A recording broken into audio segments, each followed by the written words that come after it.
savez, la bouche de canard qu'on fait quand on fait des selfies là, hein, parce que c'est ça l'idée, Anissa Mbida. L'innovation ce matin, ce sont les selfies qui remplacent les mots de passe. Et c'est vraiment la tendance du moment. Depuis quelques jours, si vous voulez ouvrir un compte chez HSBC, clic, clac, petite photo de son visage avec le téléphone portable. On vous reconnaît.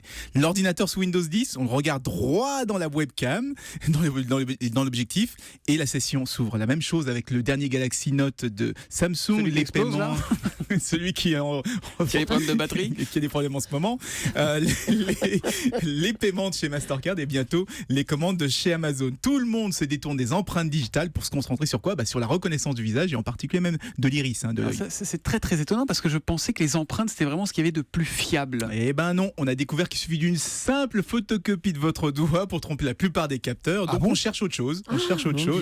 Parce qu'on a tous des problèmes de mot de passe. Ils sont longs à taper. On fait des fautes. Il faut des majuscules, les noter. Les ponctuations, c'est l'enfer. Voilà, alors que son visage, au moins, il n'y a pas de problème. Et puis le selfie, on en fait tous les jours. Mais attendez, alors si je mets une photo devant la caméra, je peux me faire passer pour quelqu'un d'autre. Je mets une photo de Julie, hop, il reconnaît Julie et ça ouvre. Non, il y a quand même quelques petits garde-fous. On vérifie par exemple qu'on a affaire à quelqu'un de vivant, pas d'une photo. Donc on attend que la personne cligne des yeux, par exemple, et on vérifie aussi la chaleur corporelle avec une caméra infrarouge. Alors vous allez me dire, on peut les tromper avec une vidéo maintenant. Ah oui.